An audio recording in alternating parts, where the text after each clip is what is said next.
Bonjour, je suis Fabrice Pierdon et je voulais parler avec vous aujourd'hui donc du lien dans les relations et de l'importance en fait de ce que l'on peut transmettre sans s'en rendre compte. Et j'ai oublié d'allumer une lumière, hop, ça va être fait.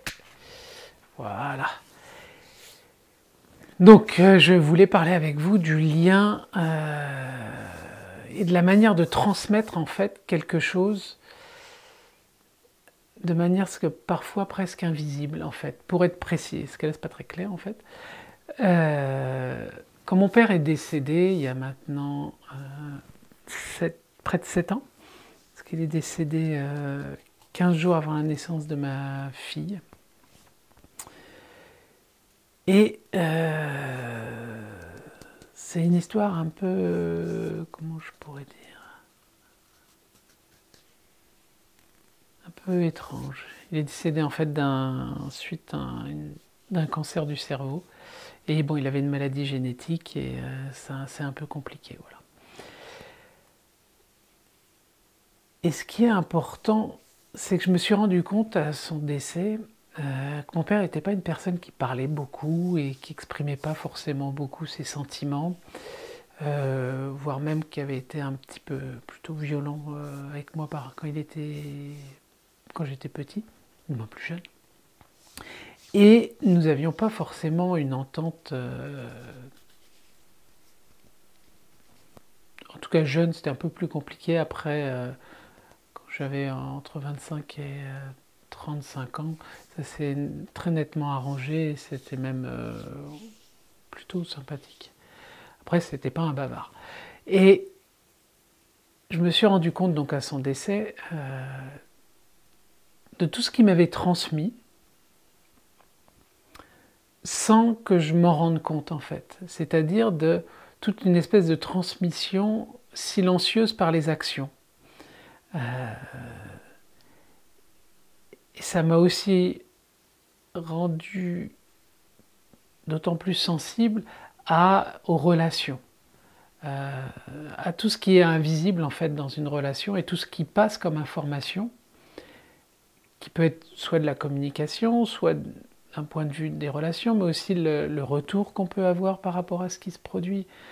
Et que toutes ces informations, ça apparaît en fait en arrière-plan à un moment donné. Et parfois on croit que les personnes nous ont rien transmis, et en fait, elles nous ont donné bien plus que ce qu'on peut imaginer. Et le thème du coup, c'est la gratitude en fait pour toutes les personnes que l'on rencontre autour de nous. Et malgré tout, même si parfois il peut y avoir des difficultés, même si parfois il peut y avoir du conflit, en fait c'est de voir qu'à travers ça, quel est le message qui nous est transmis? Qu'est-ce qu'elle nous donne en même temps à voir? Moi je m'aperçois que par exemple, mon père, il a appris quand il devait avoir 25 ans, qu'il avait une maladie héréditaire et une maladie génétique. Et à ce moment-là, ça a bouleversé notre famille. Et toute la tension du coup émotionnelle qui n'a pas été gérée, qui n'a pas été vécue convenablement. Si puisse-t-il qu'on puisse vivre ça convenablement. Mais en tout cas, il n'y a pas eu d'accompagnement, il n'y a pas eu de manière de comment on vit avec ça. Donc il s'est retrouvé avec quelque chose qu'il a dû gérer tout seul et qui avait beaucoup de tension. Et effectivement, moi j'étais un gamin qui avait ses problématiques aussi, mais comme tout est en interaction, que certaines problématiques sont du coup transmises, vous voyez. Et c'est en ça où c'est très important toute la notion interactionnelle, toutes les interactions qu'on entretient avec les gens. Que quand on vit quelque chose, une tension dans la journée par exemple, si vous vous en occupez pas, le soir par exemple, vous arrivez chez vous et paf, vous déversez aussi vos tensions sur les autres. Ou alors même au travail, il vous arrive, vous apprenez une mauvaise nouvelle ou il se passe quelque chose dans votre famille ou je sais pas quoi. Et si vous vous occupez pas de cette tension, c'est les autres qui vont la répercuter. Et en la répercutant sur les autres, eux à leur tour peuvent à nouveau la répercuter. Et ça fait quoi? Ça fait un monde rempli de tensions, rempli de gens qui peuvent être coléreux, ou qui alors qu'ils sont tristes, renfermés sur eux. Et c'est ça qui me pousse à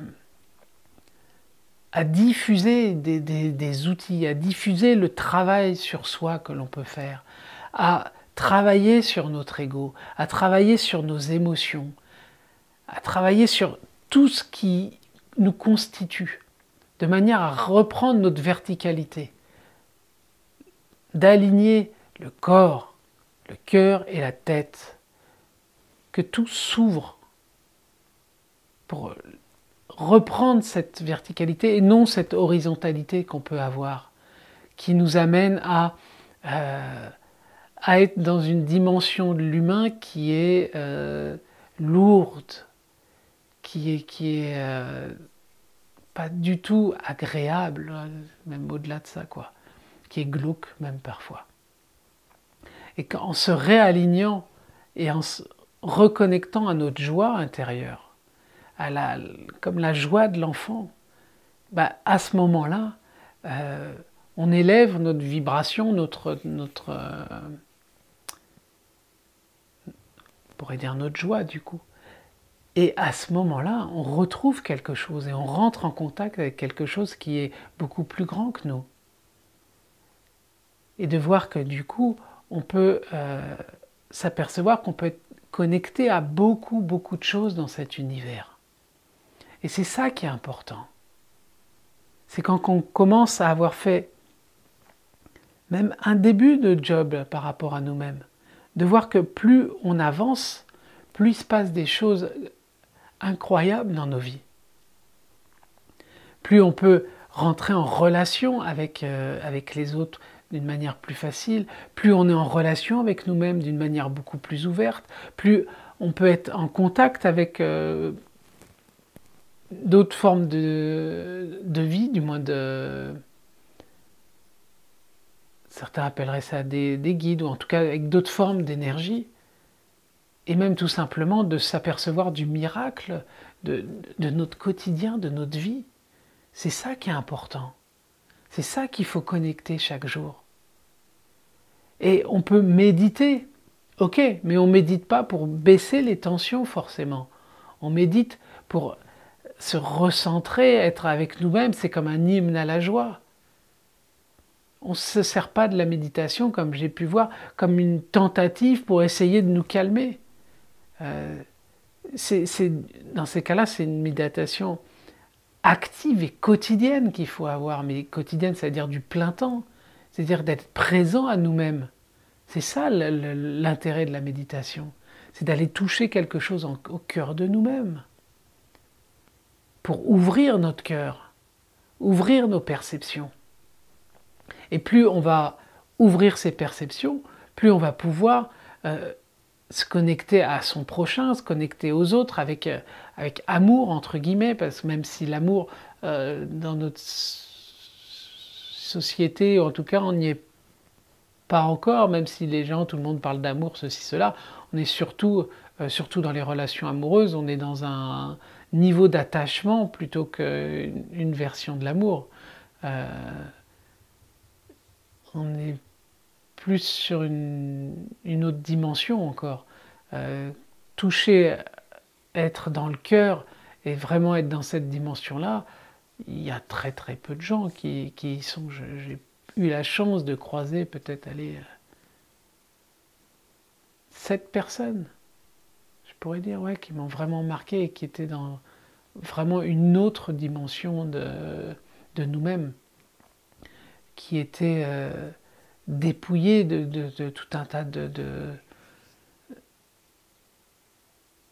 d'une partie de leur ego qui était vraiment au centre d'eux-mêmes. Et de vous rendre compte de cette différence d'être. Là, c'est différent. Quand les personnes ont réussi à toucher l'être au-delà de tout conditionnement.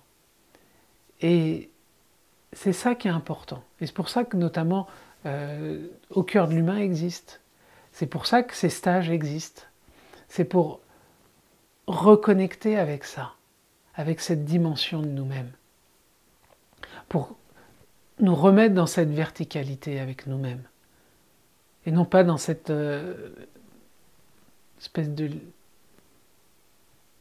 plan à 2 dimensions où toutes les cupidités, toute l'avidité, cette espèce de puissance, mais qui est dans le contrôle, dans la domination de l'autre, qui n'est pas l'affirmation de sa puissance à soi et de retrouver son pouvoir. Ça, c'est encore autre chose. Là, c'est du domaine les distractions, quoi, qui peuvent être le sexe, la bouffe, l'argent, le jeu, les drogues, l'alcool. Tout ça, c'est des distractions qui nous éloignent de nous-mêmes. Qui, pour certains, moi je vois, par exemple, j'ai fumé pendant beaucoup d'années. J'ai même pris, quand j'étais plus jeune, certaines substances, on pourrait dire illicites. Je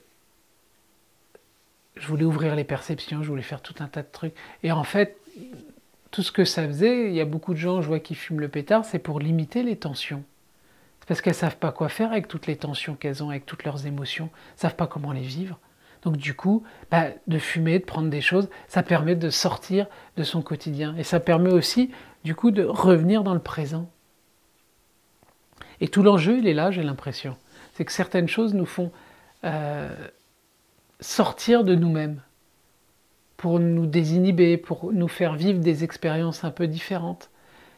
Alors que finalement, ce qu'on cherche, c'est cette connexion à nous-mêmes. Mais en faisant ça, on croit avoir une connexion, mais ça nous décale de nous. Et en tout cas, moi je parle pour moi, là en l'occurrence, c'est que toutes les années où j'ai fumé le pétard, j'ai rêvé ma vie. Mais je ne mettais pas en action mes rêves. Je ne mettais pas en action ce que j'avais envie de faire. Il a fallu attendre que j'arrête de fumer et à partir de là, que je commence à reprendre contact avec ça, avec mes rêves, avec mes aspirations profondes. Et non pas seulement avec un trip ésotérique de tout le monde il est beau, tout le monde il est gentil, et ça c'est des éléments importants. Et de retrouver la joie d'être, de se reconnecter à soi, et vraiment d'augmenter le curseur de notre présence, tout en étant aligné avec ce qu'on a envie de vivre, avec avoir un confort matériel. Sauf que aujourd'hui, on est dans j'ai l'impression, de quelque chose qui est de l'ordre de la possession, quoi. On veut une télé plus grande, une ceci, une voiture plus grande, une maison plus grande, une bidule, une machin. Et finalement, ça apporte quoi? C'est pas ça qui apporte le bonheur. Hein. Comme disait Coluche, l'argent peut contribuer au bonheur. Oui, pourquoi pas? Ça peut faciliter certaines choses. Mais c'est pas dit que ça contribue, en tout cas, à une vie qui soit épanouie. Vous voyez, une fois que c'est un peu comme le banquet, une fois que vous êtes gavé de tout, vous avez surtout envie de vomir. Et c'est pas pour autant que vous allez vivre des choses qui vont être en accord avec vous. L'enjeu, vous voyez, aujourd'hui je vois sur Internet, il y a plein de trucs, gagner plus d'argent, ceci, cela, ok, pourquoi pas. Sauf que, en faisant ça, on reste sur 2 dimensions, quoi. On reste sur le monde de l'ego. Il y a du bien dans ce monde-là, pourquoi pas, hein. Mais si c'est pas remis avec notre verticalité, avec un alignement à d'autres formes de dimensions et d'autres formes de conscience, ça reste quelque chose de grossier, que je ne trouve pas en tout cas forcément très intéressant, et qui est plutôt qui nous amène pas à une vie plus épanouie, en tout cas. Moi je vois, quand je travaillais 7 ans dans une banque, c'était une banque d'affaires, c'était la banque Paribas, Ah, j'en ai rencontré des ambitieux, mais c'est de l'orgueil, c'est de l'ego, quoi, de l'ego, mais grossier, mal taillé, vous voyez. Et bon, après, pourquoi pas, hein. Après tout, chacun fait ce qu'il veut. Moi, ce qui m'intéresse, c'est qu'on développe notre humanité, de manière à vivre avec beaucoup plus de joie et d'harmonie entre nous. Voilà, c'est ça qui m'intéresse. Et de se libérer des tensions de manière à ce qu'on ne soit pas constamment dans une espèce de réaction à tout va. Et qu'on soit dans quelque chose qui est j'ai envie d'agir et de travailler sur ce qui fait sens pour moi. Voilà. À bientôt. À bientôt.